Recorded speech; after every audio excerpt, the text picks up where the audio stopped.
Maravilha. Bom, a gente pensou em fazer um encontro, como eu disse até no vídeo, nas redes sociais, interativo, menos formal, mais prático, para que a gente pudesse trocar ideias. Algumas pessoas até foram me enviando, quando fizeram a inscrição, acabaram entrando em contato, enviando algumas dúvidas, e daí eu percebi que uma delas está muito ligada à figura do DPO, né, para nós aqui na legislação brasileira, do encarregado do tratamento de dados, né, dessa figura multidisciplinar, né, seja pessoa física ou pessoa jurídica, e que tem as suas funções previstas na legislação, no artigo 41, que são várias, né, mas dentre elas, há de ser um grande comunicador, né, entre o controlador, os titulares de dados, a Autoridade Nacional de Proteção de Dados, e daí algumas questões foram surgindo, assim, né? E daí, dentre elas, doutora Adriane, tem algumas questões aqui. Quanto a essa figura, quem é que são as empresas que vão precisar nomeá-lo? Qualquer segmento, qualquer porte, desde quando? Né? Fala um pouquinho para a gente sobre isso. Vamos lá, Raquel. Acaba que essa lei, a Lei Geral de Proteção de Dados, como o nome diz, lei geral, ela acaba abrangendo todos os segmentos, todos os portes, desde a pessoa física que faz o tratamento de dados até a pessoa jurídica, desde a pessoa jurídica de direito privado até a direito público, e independente de visar lucro, né? Então, a gente tem aí organizações religiosas, entidades filantrópicas, e seja qual porte for. Então, todo mundo vai ter que se adequar à LGPD, todas as organizações, Raquel. Ai, foi bem bacana, inclusive, você falar das organizações religiosas, porque a gente observa, né, no dia a dia de trabalho, que determinados segmentos acreditam que estão fora. Então, algum tempo atrás, os condomínios, a associação de moradores, tinham uma certa dificuldade de entender, por exemplo, que não fazia, que a lei não traria, não estava trazendo para eles essa necessidade, porque não tinha fins comerciais, como as igrejas também não. Então, foi bacana você ter mencionado isso, né? Que é para todo segmento mesmo, né? Para todo mundo que Sim. trata dados, né? Sim, e outra coisa, Raquel, eu acho que você tocou num ponto interessante que alguns clientes também que eu converso, às vezes acham que por ser B2B, né, trabalhar ali com outras empresas, que eventualmente a LGPD não é aplicável a ela. Mas, eventualmente, quando ela faz o cadastro de fornecedores, quando ela vai analisar, por exemplo, o cadastro de uma outra empresa, se ela faz a coleta de dados desses sócios dessa empresa com a qual ela trabalha, ela tem tratamento de dados. Sim. Então, é engano ela pensar que, por ela ser B2B, que ela não faz tratamento de dados. Ela tem sim também. E em regra ela tem colaboradores também, né? Também tem o RH, sim. É. Muito Então, tem bom. essa questão. Agora, quando que é, então, imprescindível, a partir de quando é imprescindível que a gente nomeie um DPO? Quais são os benefícios que essa nomeação traz logo de cara? E fala um pouquinho para a gente também de poder ser pessoa física e pessoa jurídica, sabe? Seja interno, seja externo, porque nisso a gente também percebe um pouquinho de dúvida.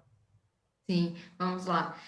Bom, para começar, a nossa lei ela teve bastante inspiração, eu sempre comento nos meus treinamentos que ela teve bastante inspiração no GDPR, que é o Regulamento Europeu.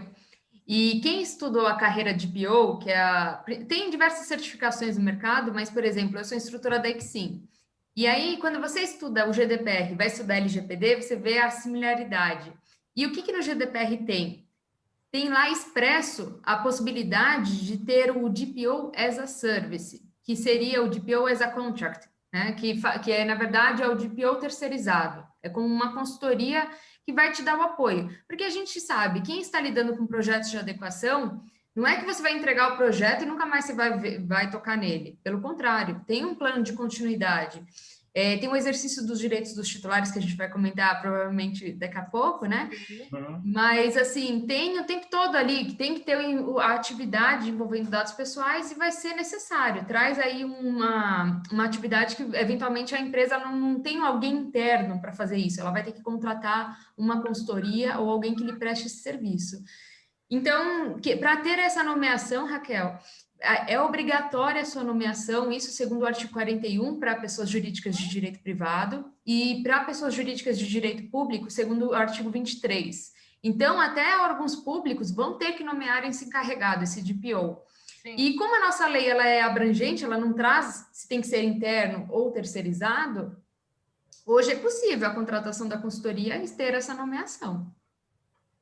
Ou seja, a lei já está valendo e a gente já tem que ter um DPO. E é obrigatória. Inclusive, isso até vale mencionar, se eu não me engano, foi final agora de outubro, teve uma instrução normativa do Ministério da Economia que já definiu que os órgãos públicos tenham que nomear encarregados em até 30 dias.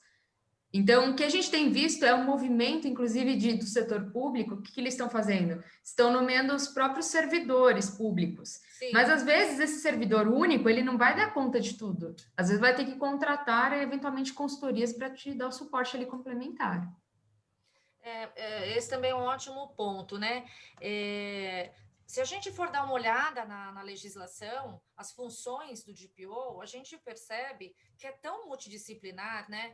Que você precisa entender da legislação de proteção de dados, você precisa entender de tecnologia, você precisa entender de governança, de segurança de informação, enfim. São tantos skills diferentes que dificilmente a gente encontrará todo este conhecimento numa única pessoa, né? E muito mais difícil você conseguir encontrar alguém dentro da própria empresa para trabalhar como DPO, né? Então, eu percebo que as empresas estão fazendo muito isso, né? Bom, nós vamos nomear o funcionário X, ou seja, alguém do jurídico, ou do departamento de compliance, ou do TI, para ser o nosso DPO. Acontece que daí acaba faltando realmente alguns conhecimentos específicos para atuar, né? Sim, com certeza. Eu levanto sempre a bandeira da multidisciplinaridade, Raquel, porque, assim, não vai só ser cabível a área jurídica ou só a área técnica. Eventualmente, tem gestores de projetos que estão envolvidos no projeto de adequação, tem o pessoal analistas de sistemas, tem aí diversas possibilidades. A lei ela trouxe a possibilidade de muitas pessoas de diversas áreas de atuação poderem contribuir no projeto de adequação, né? Então, nós, por exemplo, nos treinamentos, há até pessoas de RH que estão se certificando como DPO porque querem ser as responsáveis nas suas organizações. Só que, eventualmente, essa pessoa não vai conseguir fazer tudo, como você disse. Ela vai ter que ter a contribuição da área técnica ou alguém de projetos para viabilizar esse projeto para que ele caminhe, né? Que você coloque todo mundo, os envolvidos na mesa e que a coisa aconteça, né? Uhum. Eu também acho que faz mais sentido. Você acredita que no Brasil também vai acontecer, acho que como na França, se não me falha a memória, que tem a questão da certificação do DPO? Sim, olha, na Europa, por exemplo, em Portugal, a gente vê que, por exemplo, até quando o DPO ele for fazer a notificação, ele tem que informar o número de registro. Sabe como nós temos o número da OAB? Também lá eles têm o número do DPO. Aqui ainda não tem informação sobre isso, tá? Não tem haverá um órgão que vai regulamentar essa questão.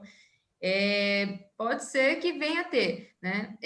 Tinha uma questão que foi uma tentativa no texto original da LGPD, no início, que veio bem importado lá da Europa, que falava que o DPO, o encarregado, aqui no Brasil, também tinha que ter conhecimento jurídico técnico.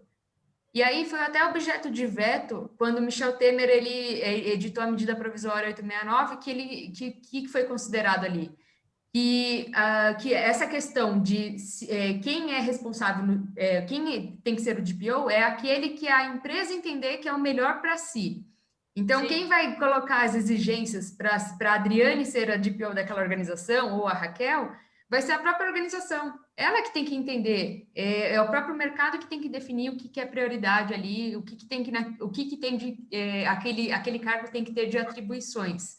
Então, foi objeto de veto, só que o Ministério da Economia, nessa instrução normativa que eu comentei com você, colocou lá que para o setor público tem que ter ali algumas qualificações. Então, a pessoa tem que ter uma certa experiência, por exemplo, em resposta a titulares, tem que ter, por exemplo, um curso em proteção de dados pela escola virtual do governo, tem que ter alguns parâmetros ali, mas número de registro não se fala ainda não, viu, Raquel? Porque eu fico sempre pensando, né, que a gente ainda não tem essa parte regulamentada. No entanto, existem esses cursos diversos, essas trilhas, na verdade, né, onde a gente busca certificação para se considerar DPO. De toda forma, não existe, né, em nenhum lugar, né, já determinado que você precise dessas certificações para atuar efetivamente, ou seja, né? A gente, na prática, precisa conhecer tudo isso, precisa conhecer do ramo, precisa conhecer dos negócios da empresa, mas ainda não temos essa regulamentação, né? Não tem. Inclusive, sempre me perguntam, professora, precisa ter certificação? A lei não determina que tem que ter a certificação, mas eventualmente o mercado é quem vai determinar, porque fica muito raso você falar, tenho conhecimento sobre isso, ok, mas quem falou? Né? Então, exatamente, querendo ou não, a certificação é um método de uma empresa terceira, uma organização terceira que certifica o seu conhecimento sobre aquele assunto. Então, por exemplo, no caso da Exim, é uma certificadora internacional, ou a IAPP, ou que seja demais outra. Outro ponto com relação ao DPO, que as pessoas também têm questionado, é se uma pessoa pode ser DPO de mais de uma empresa. Né? Muitos consultores agora trabalhando, né, oferecendo serviço de DPO, ficam nessa dúvida. Mas eu posso ser DPO de várias empresas? Olha, não tem essa proibição também na lei, Raquel, mas eventualmente o que também é uma questão de mercado. Às vezes, por exemplo, eu sou DPO da Bank Risk, né? Mas eventualmente sou DPO também de uma concorrente. Daí, eventualmente, chega um dia que a Raquel me fala, ou o Dirceu me fala, opa, Adriane, acho que não dá mais para você ter um conflito de interesses aí, né?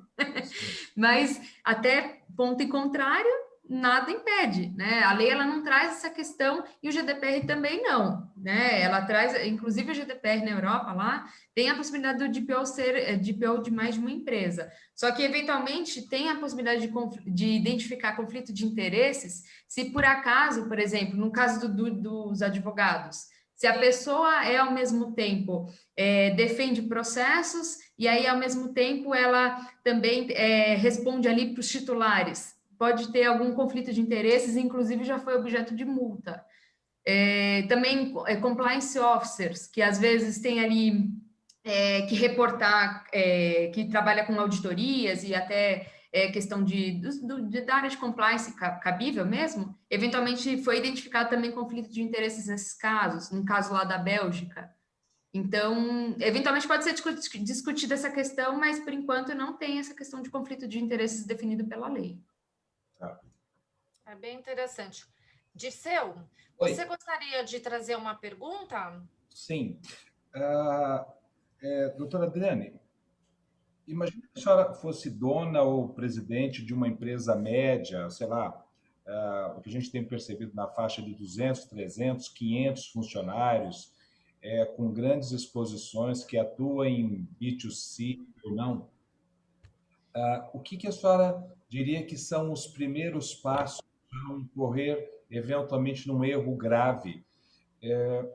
E, emendando a minha pergunta, a gente considera uma falha grave, será sofrer uma denúncia, não atender um titular, enfim, não dar atenção para a coisa, sabe? Como se nada tivesse acontecido.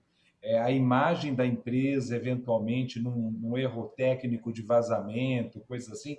O que a senhora admite uma empresa hoje começar a fazer para se virar? Muito boa pergunta, Dirceu, porque essa é a principal questão que sempre surge mesmo, né? Primeiro eu indico, pensando aí, até 500 funcionários, né? Uhum. De trabalhar principalmente com palestra, uma palestra inicial para demonstrar para o pessoal interno, né, que aquele tema é importante, porque muita gente nem ouviu falar, né? Às vezes ali tem um funcionário que às vezes tira foto da tela, né? Fala, olha que cliente bacana, deixa eu tirar uma foto, compartilha lá no grupo da família, dos amigos, olha só, atendi o Reinaldo Ginequini aqui, né? Olha só. E aí não é bem assim, né? Não pode. Tem que ter ali um mínimo de orientação, porque às vezes o que eu sempre explico, até nas minhas aulas também, que eu sou professora na faculdade, é que o que é óbvio para um não é óbvio para o outro, né? Então você tem que tornar isso de conhecimento das pessoas. O segundo passo é definir a pessoa responsável, quem que vai tocar esse projeto, se vai ser uma consultoria, se vai ser uma pessoa interna. Já defini isso, inclusive, no site, porque no artigo 41 define que o encarregado deve ser nomeado e colocar lá a descrição no site da empresa, né? Sim. Um terceiro ponto, entender quais são os principais processos que envolvem dados pessoais. Por exemplo, no RH, quais processos que envolvem dados pessoais? O recrutamento das pessoas? Como que os currículos são recebidos? As pessoas inserem numa plataforma, elas enviam por e-mail esses currículos? E o armazenamento desses currículos, como que fica? Tem muitos clientes que eles imprimem o currículo, fazem anotações na entrevista, e aí, colocam onde esse currículo, né? Às vezes tem até dados sensíveis, dependendo do cenário, né? Tem algumas perguntas ali durante a entrevista, enfim. Por exemplo, folha de pagamento também, né? Às vezes a folha de pagamento é terceirizada para um escritório de contabilidade, então há o compartilhamento de dados com uma outra empresa ainda.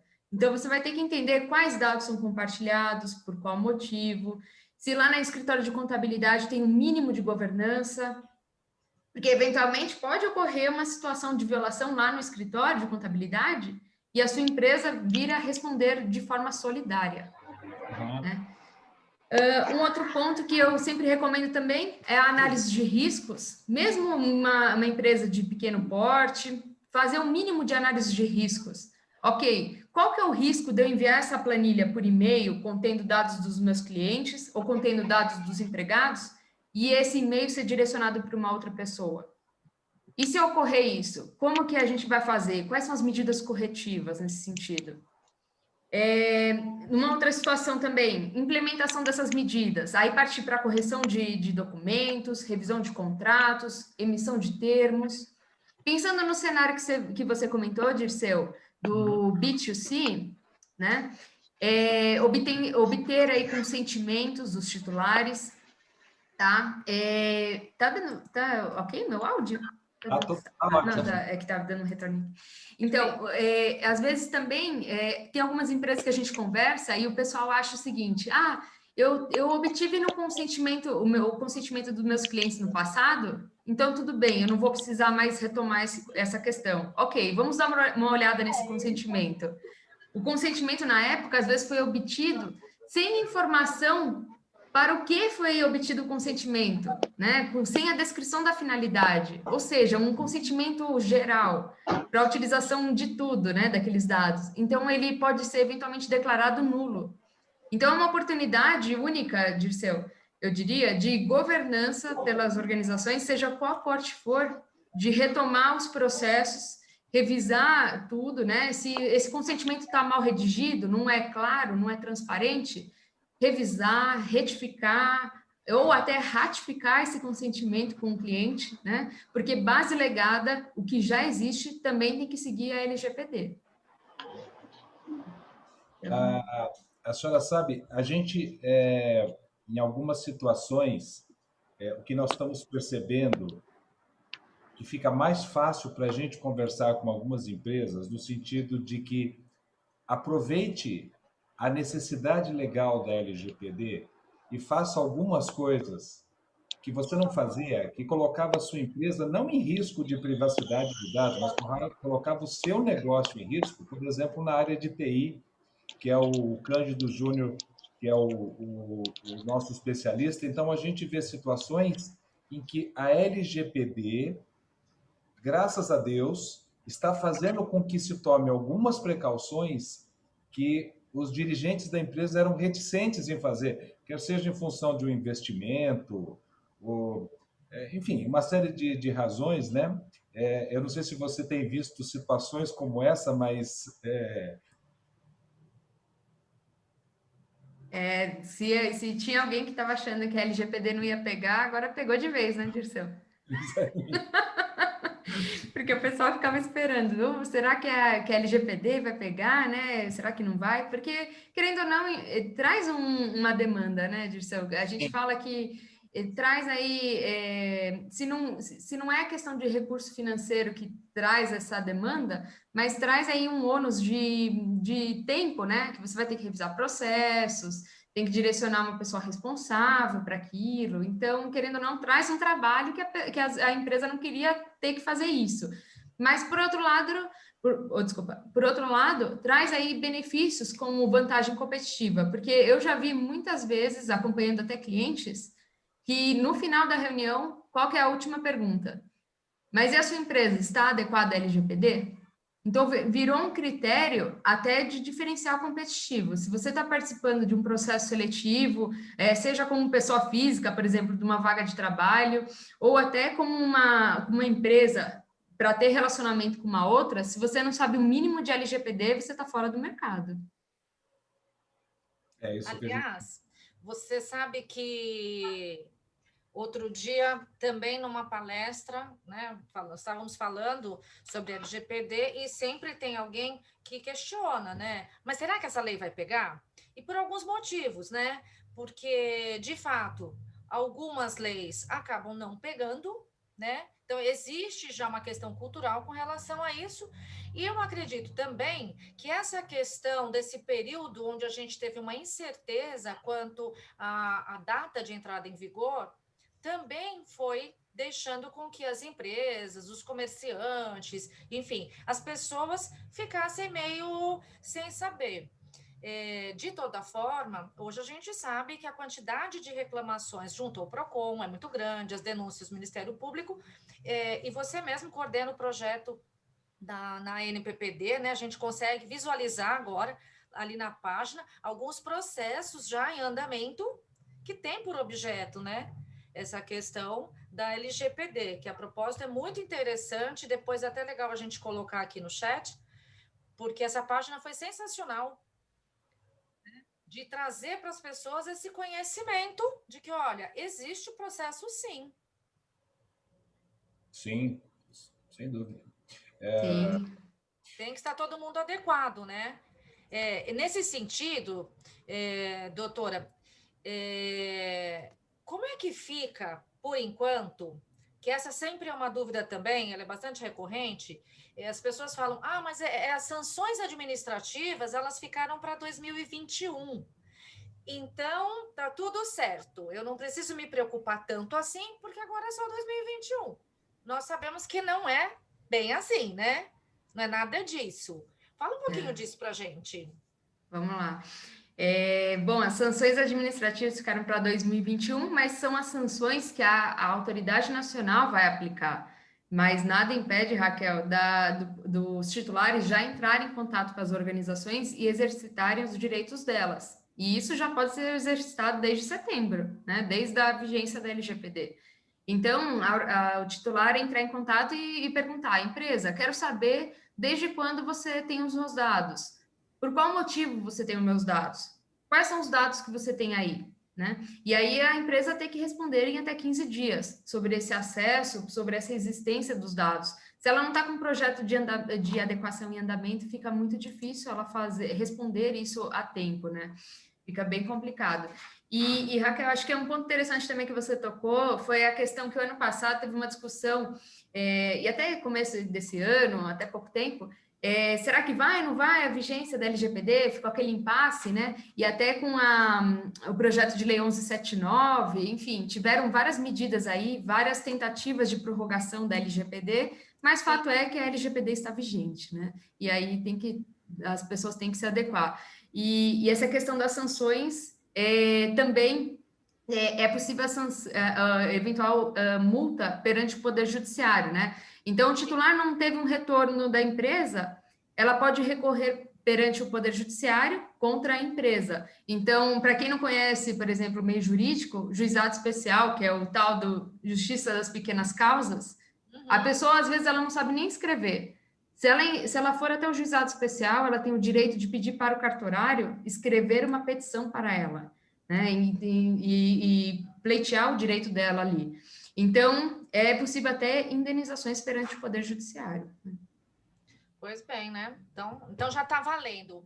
Ô, Raquel, Sim. se você me permite uma observação, vocês sabem o que a gente notou em alguns casos, que é uma coisa que tem trazido, passa meio despercebida, mas tem trazido uma fonte de preocupação grande agora, que são os terceiros prestadores de serviços Sim. em qualquer organização.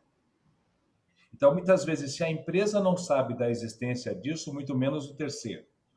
E o interessante é que esses terceiros, em algumas situações, lidam com dados muito sensíveis, ou com dados sensíveis, né? Ligados à saúde, admissão e coisas do tipo. Então, o que a gente tem solicitado, eu queria ver a sua experiência nisso, essa coisa, como que funciona essa coisa do solidário? Então, se eu tenho uma empresa que faz lá exame médico nos meus funcionários, ou, enfim, qualquer coisa nessa situação, câmeras de segurança capturando imagens, em algumas situações capturam imagem de celebridades entrando em lugares. Se uma celebridade dessa hoje, sei lá, não precisa nem ser celebridade, mas esse é um caso bem típico, né? For pego numa câmera dessa, a imagem vazar, qual é a responsabilidade de quem deixou aquela empresa entrar na sua empresa? Como é que funciona isso? Vamos lá. Esse é um ponto crítico que das câmeras, eu diria que todo mundo quer saber qual que vai ser a orientação, vamos dizer, formal, oficial da autoridade nacional quando ela vira a ser constituída. Eu acho que talvez seja um dos pontos principais que ela pode vir a orientar melhor essa questão, viu? Porque o que acontece? Essa questão das imagens, eventualmente, podem ser considerados até dados sensíveis pela nossa lei, né? E, em regra, quem que pode controlar vias públicas? É o poder público, né? Não é o particular.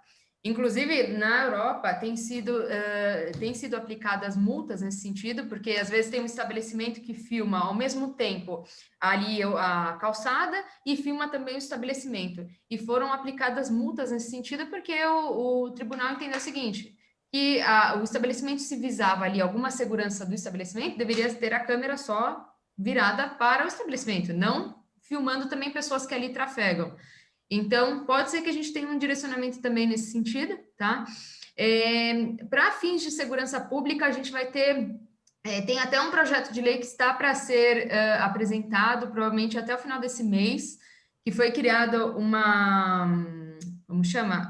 Um grupo só para fazer a redação desse projeto pela Câmara dos Deputados, com a doutora Laura Schertel.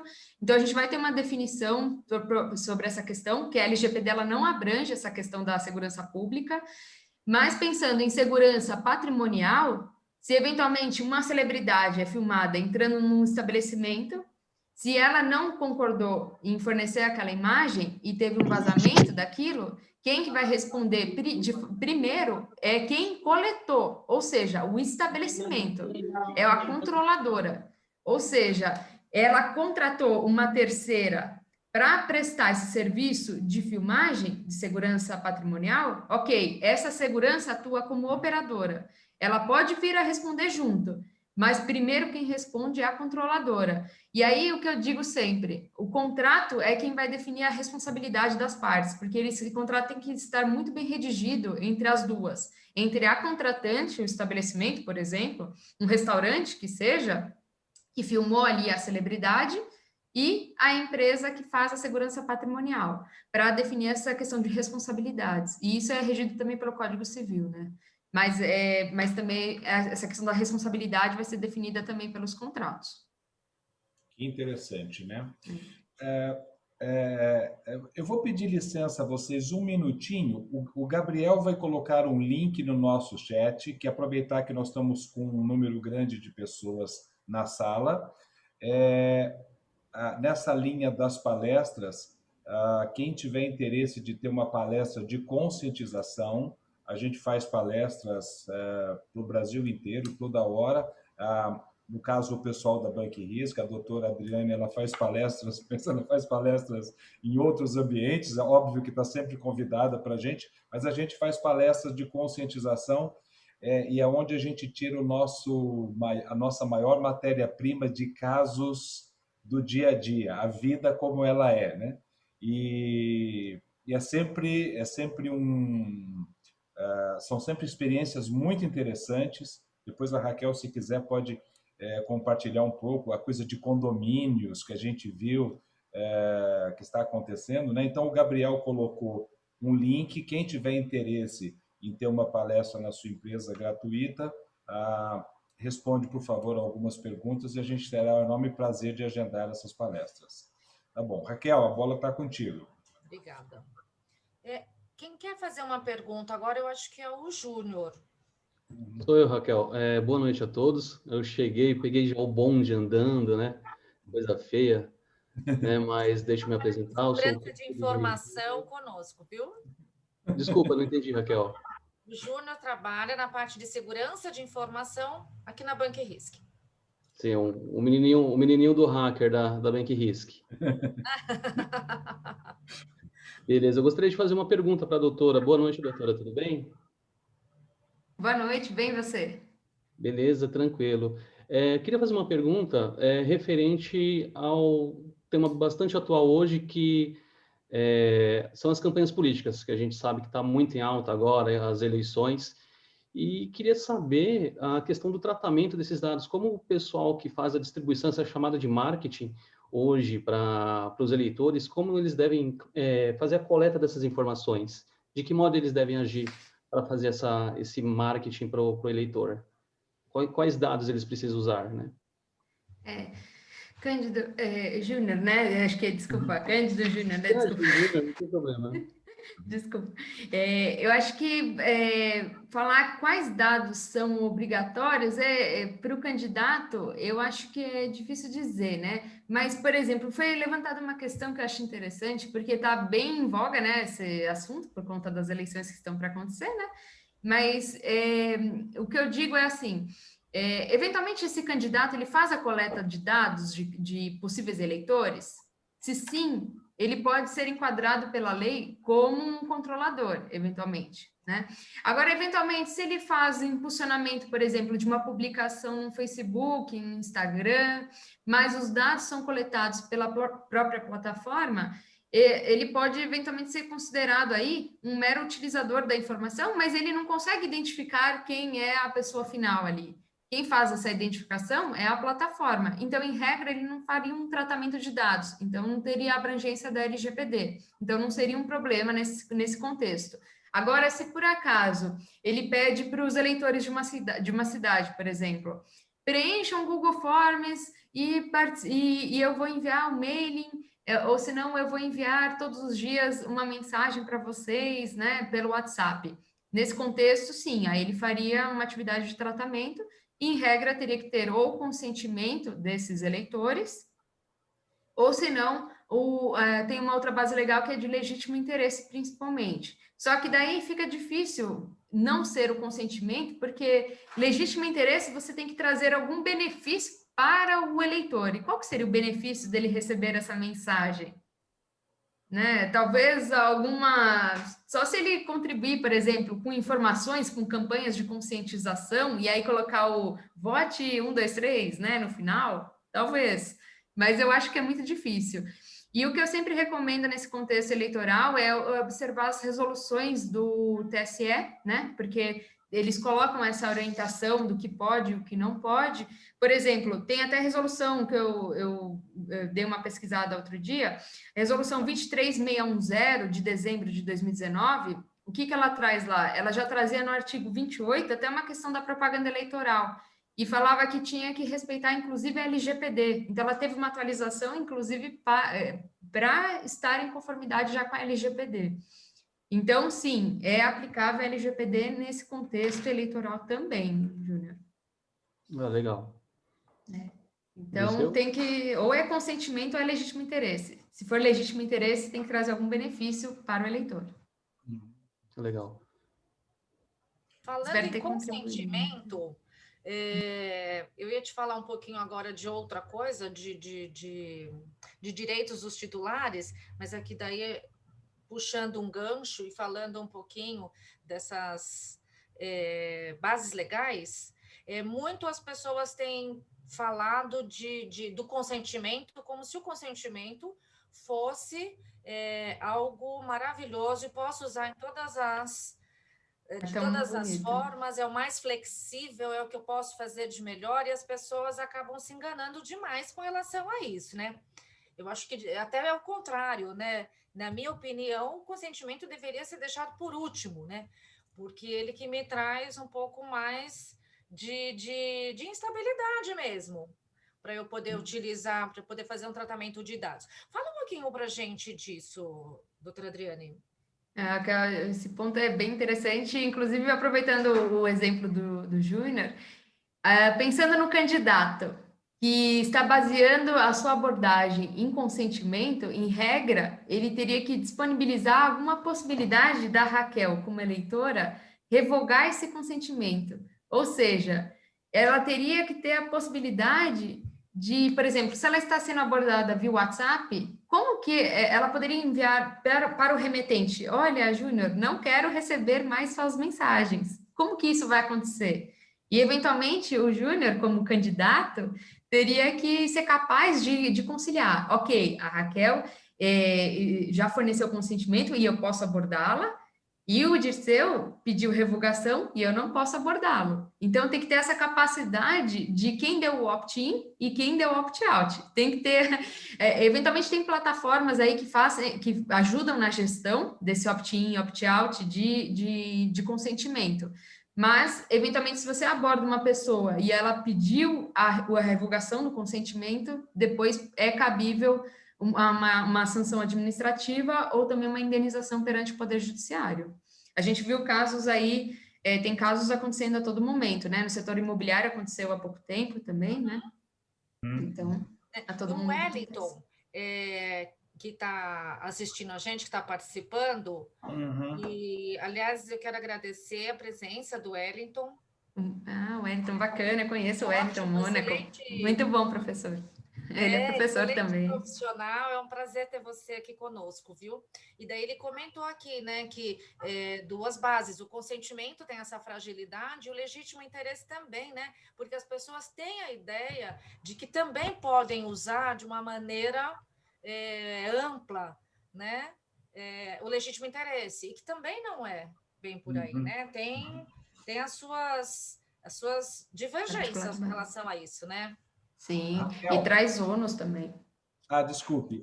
O Márcio está perguntando, resumidamente, como tratar as imagens, fotos ou vídeos promovendo a empresa titular do site nos sites corporativos. Qual sua orientação?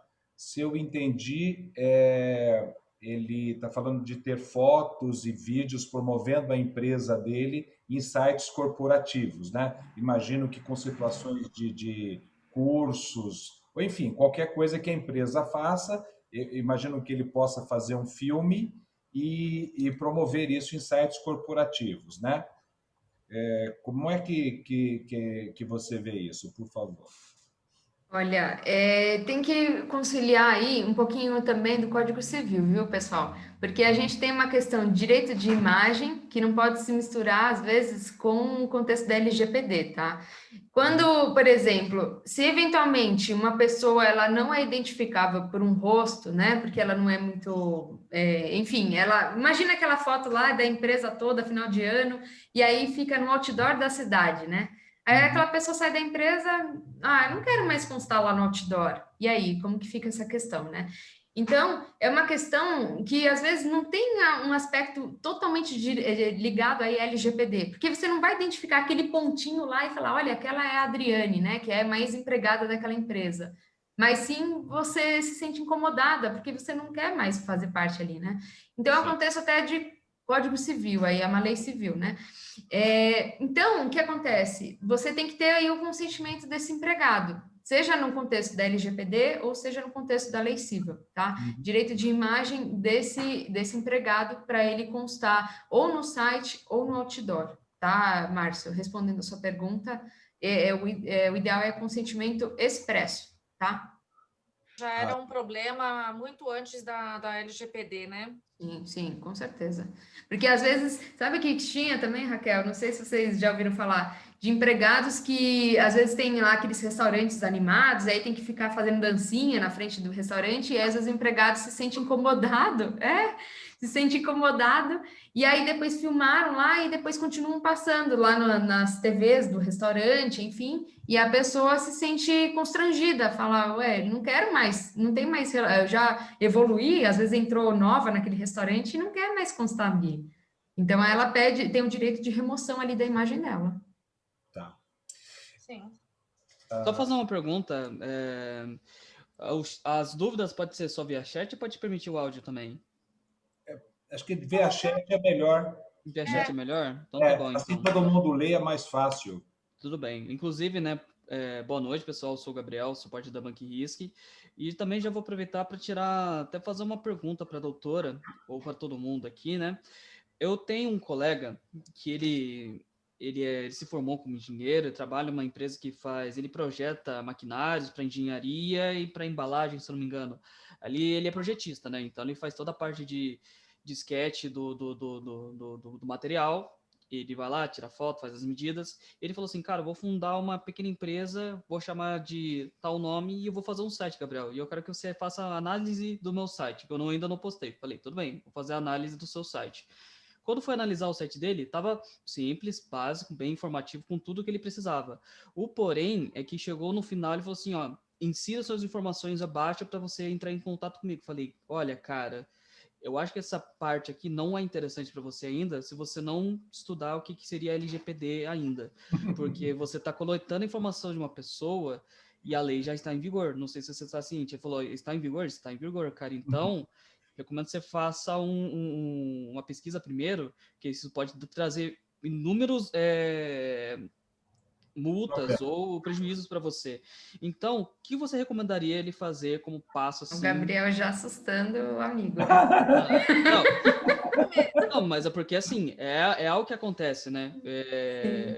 Como a lei entrou em vigor, e ele falou assim, era só um site, porém é um negócio que pode acontecer, porque como trabalho com internet, como trabalho com web, eu sei que a galera assim busca inúmeras maneiras para tentar prejudicar alguém, principalmente quem não tem um site grande ou quem está começando. Isso aí.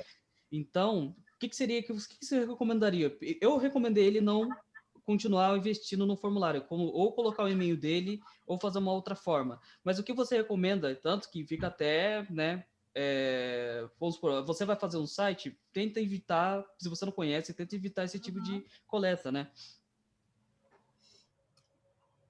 Olha, eu diria que nesse caso, se você tem a situação, tem até uma situação que é o princípio da subsidiariedade e da proporcionalidade também, que a gente até aborda lá no treinamento, quando a gente vai estudar o GDPR e a LGPD, Gabriel, respondendo a sua pergunta, que é uma questão de reflexão. Até você instigou aí seu amigo a ter uma reflexão, então eu te instigo a fazer uma outra. Será que realmente precisa identificar esses titulares? Quem acessa o site? Sim, Se sim, tem como fazer uma abordagem menos invasiva? Por que acontece, pessoal? Tem que também tirar uma barreira que tem muita gente que está com medo até de identificar. Dirceu, não sei se vocês ouviram falar, que até agora o pessoal está até com medo de falar, olha, Antônio Dirceu, não, olha, senhor que está de óculos, eu não sei. A pessoa tem até medo de falar o nome da outra, já nesse contexto da LGPD. Que é isso, gente? Não é bem assim, né? Não. Então, não é que é proibido usar os dados pessoais, mas sim, acaba tendo ali uma questão que tem uma finalidade para o uso desses dados. Ok, tem uma base legal na lei para fazer isso?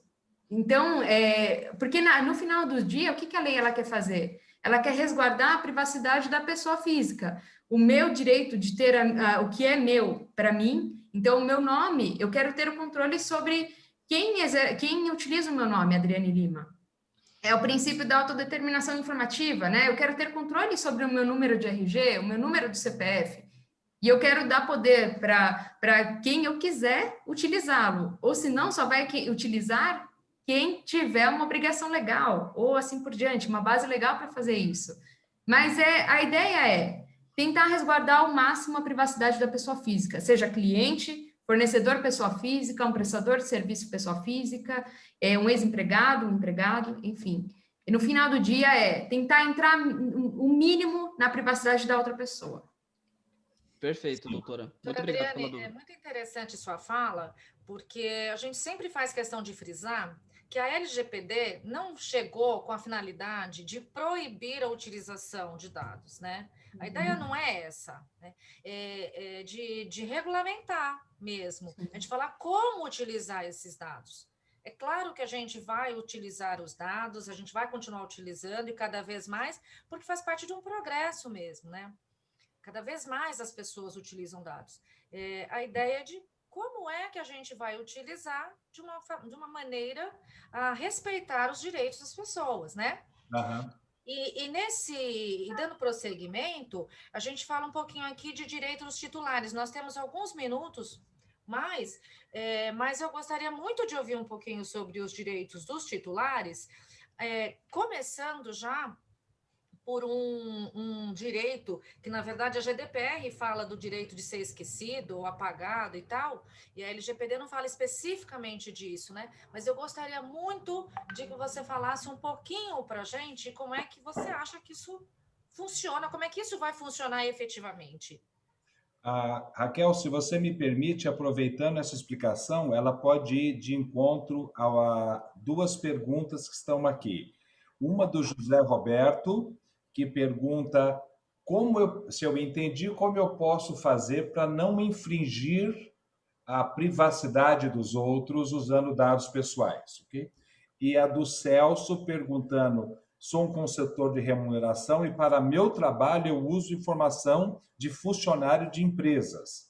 Basicamente, a matrícula, o nome, quanto eles ganham, qual o risco das empresas deixarem de nos fornecer, ou seja, parar de fornecer essas informações e que cuidados que ele tem que ter. Eu acho que essas duas perguntas vão na linha do titulares que a Raquel fez, né?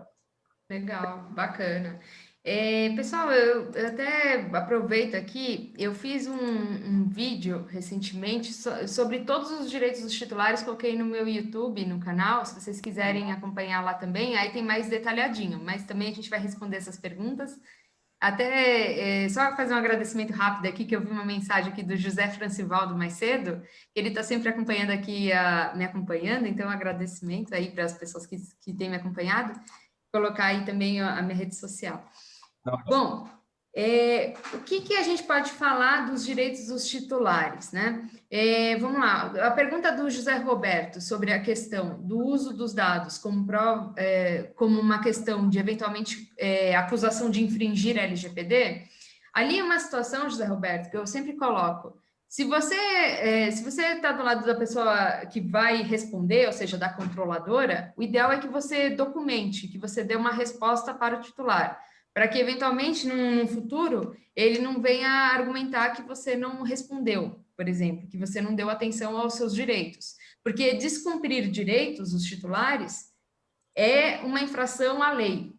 E aí, eventualmente, você tem sanção administrativa aplicável ou sanção judicial, né? Uma multa, por exemplo, uma indenização também, perante o Poder Judiciário. Então, eu diria que documente. Se você recebeu uma solicitação por telefone, coloque uma ligação gravada, né? Se você recebeu por e-mail, responda por e-mail, titular. Por exemplo, pode ser um e-mail assim, dpo@organização.com.br. Pode ser. Ou encarregado, @organização. E aí os titulares, por exemplo, pessoa física, exercem os direitos delas ali através desse e-mail, e você dá uma resposta através do e-mail.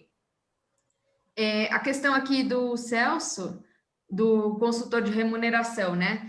Celso, se você trabalha como prestador de serviço e você recebe os dados, você faz um tratamento de dados também. Por quê?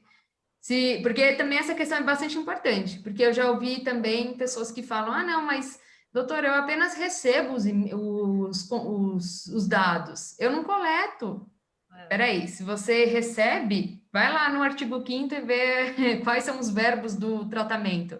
Se você acessa, recebe, né, faz o armazenamento, você também faz tratamento de dados. E nesse contexto da LGPD, até uma pessoa física, por exemplo, que faz revenda de catálogo, de produtos de catálogo, essa pessoa é uma controladora também. Então, eu diria o seguinte, tenha documentado num contrato, eu te recomendaria isso, né? Você, claro, tem que analisar cada contexto, cada realidade, mas eu te recomendaria ter um contrato bem redigido, né, com a empresa que você presta serviço, sobre quais dados você recepciona, quais medidas você deve adotar, porque daí, se você seguir exatamente o que está no seu contrato, se acontecer uma violação de dados do seu lado, e você cumpriu estritamente o contrato, é uma excludente de responsabilidade para você, porque você seguiu exatamente o que a controladora determinou. Entendeu? Então, o contrato é que vai determinar a responsabilidade aí. Mas você é um operador. Essa lei. É isso mesmo. Olha lá, o Márcio colocou 16 verbos. Tem verbo, quase tudo de... Ótimo, o Márcio, porque ele já contou e realmente qualquer coisa que você faça é tratamento, né? Sim. Eu vou aproveitar enquanto a Cris está fazendo, ou o Cris, não sei, está fazendo. Está escrevendo a pergunta. Cristiane, está havendo umas dúvidas sobre o controlador e operador. Não pode ser da mesma empresa. Pode. Eu acho que, se eu entendi bem, Cris, veja se é isso. Se uma mesma empresa pode ser controlador e operador ao mesmo tempo, é isso? Isso. Então, se sim, o que acontece? Eventualmente pode ser sim. Por quê? Às vezes são processos diferentes. Uma coisa que eu sempre coloco um exemplo, que fica mais palpável, é o banco, por exemplo. Às vezes o banco, quando ele vai abrir uma conta, ele tem ali a abertura da conta e precisa de alguns dados do cliente. Então, ali naquele contexto, ele pode atuar como um controlador, porque ele recepciona e designa ali as regras desse tratamento de dados. Ou seja, estou coletando seus dados para lhe prestar o serviço de abertura da conta, de manutenção dela, enfim. Ao passo que, quando ela presta o serviço de cobrança de um boleto, por exemplo, para um estabelecimento, ela pode atuar como operadora. Por quê? Porque ela atua sob mando de uma outra organização. Ou seja, quem coletou os dados foi o estabelecimento lá, a loja lá, o varejo. Mas ela está prestando serviço para essa empresa do varejo, ou seja, contatando o devedor. Devedor, pague determinado boleto.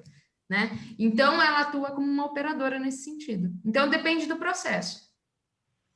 Ótimo, eu já ouvi essa pergunta também várias vezes. Eu quero aproveitar para agradecer a presença aqui de todos, mas de alguns amigos que estão sempre conosco, o professor José Roberto Montini, que é professor da Fundação Bradesco, o professor Nakamura, lá do Mackenzie, que estamos sempre juntos, sempre com eventos juntos. Obrigada por estarem por aqui também, viu? Legal. Professora Adriane, sabe uma coisa que eu queria a sua reflexão a respeito, que a gente tem falado bastante quando a gente tem feito as palestras, do sentido de essa coisa da conscientização, e eu acho que assim, é em todos os níveis da organização, da pessoa da segurança, do estacionamento, dos mais altos níveis, e tentar levar uma linguagem que não envolva juridiquês, que não envolva TI, porque, na verdade, você também não pode fazer uma panaceia da sua empresa, essa coisa da privacidade, mas as pessoas saberem que está havendo uma mudança de paradigma na nossa sociedade. Você não podia usar os dados dos outros como você usava. Então, desde uma manicure numa empresa que tinha os WhatsApps, as coisas que tirava selfie, coisas simples, porque eu sempre fico imaginando que vão existir os oportunistas de plantão, e acho que esse é um ponto que as empresas têm que tomar um pouco de cuidado, de não cometer erros assim muito elementares. E para mim, a forma de você fazer isso é conscientizar as pessoas de uma forma legal, amigável, de que existe uma lei e que todo mundo tem direito, né? O que você acha dessa abordagem? Eu acho que tem tudo a ver, até porque não dá para achar que vai ser claro, exige trabalho, mas não é uma coisa também como você está fazendo de colocar um bicho de sete cabeças que ninguém vai conseguir fazer acontecer, né? Ou colocar uma versão só terrorista, né, da coisa, só tem sanção e não sei o quê, né?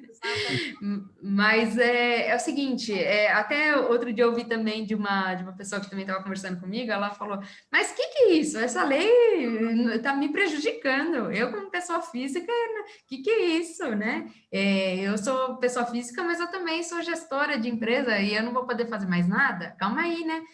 E aí é uma mudança de paradigmas, eu diria, porque, Dirceu, até colaborando com a sua reflexão, é uma mudança de que, eventualmente, antes, se a empresa ela tinha aquele entendimento de que ela era a dona dos dados, na verdade, agora ela tem que pensar, eu tenho que pedir autorização para a dona dos dados. Ou senão, ela tem que ter uma base da própria lei para ela utilizar os dados, né? É isso. Se ela tem uma base para fazer isso, ok, ela pode fazer, né?